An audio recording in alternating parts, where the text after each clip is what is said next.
এখন আমরা আছি রায়পুর ক্রুশার, যেটা দীঘা থেকে কলকাতার উদ্দেশ্যে যাত্রা করবে আর একটু পরেই। আমাদের সাথে আছে এই বাসের অ্যাটেন্ডেন্স। একটু ওনার থেকে জেনে নেবো এই বাসের কী সুবিধা আছে অন্যান্য বাসের থেকে, কীরকম কী টাইমিং লাগে ফেয়ার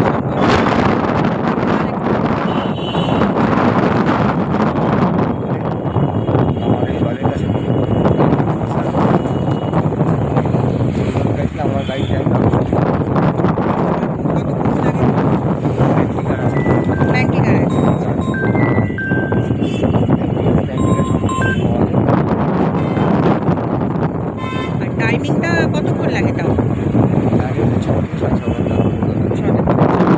ফেয়ারটা কীরকম, মানে এটা কি ডাইনামিক নাকি ফিক্সড? রেড বাস থেকে বুকিং। আচ্ছা আচ্ছা। আর এটা বায়ো টয়লেট আছে, তাই? আর এটা স্টার্ট এখান থেকে 2:30 নাগাদ দুপুরের দিকে। আচ্ছা, ঠিক আছে। আর কলকাতা থেকে টাইমিংটা কীরকম হয়? Thank you. আমি একটু বাসের ভিতরটা একটু দেখি। হ্যাঁ, এটা হচ্ছে ড্রাইভারের কেবিন, আর এটা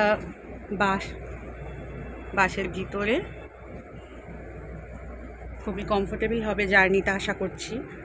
সিটগুলো খুবই কমফোর্টেবল, সফট, ব্ল্যাঙ্কেট দেওয়া আছে।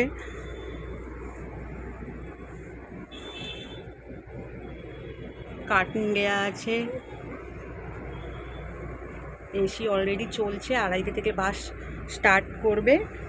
আর আমাদের 15 মিনিটস আগে আসতে বলা হয়েছিল, আমরা আরেকটু আগে এসেছি।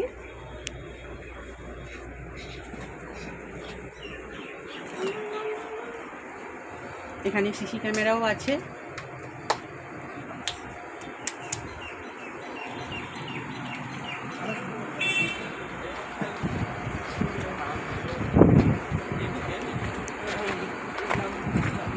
বাসটা বাইরে থেকে একটু দেখিয়ে দিই আপনাদের। এখানে নাম্বারও দেওয়া আছে বাইরে, contact number Volvo 9600 royal crusher. Actually royal ক্রুশারে আমাদের ছিল আজকে টিকিট 1:30টার সময়, কিন্তু সেই টিকিটটা মানে কালকেই ফোন করে জানানো হলো ক্যান্সেল হয়েছে।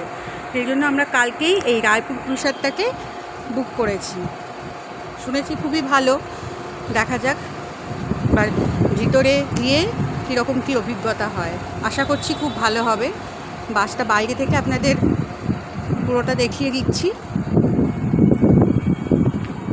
আচ্ছা, এই বাসটা আমরা ওল্ড দীঘা থেকে উঠছি। আমরা যেহেতু ওল্ড দীঘায় আছি, বলেছে শনি মন্দিরের উল্টো দিকে বাস দাঁড়ায়, ঠিক এই শনি মন্দিরের সামনে। এটা হচ্ছে বাসের সামনের দিকের লুকটা, খুবই সুন্দর।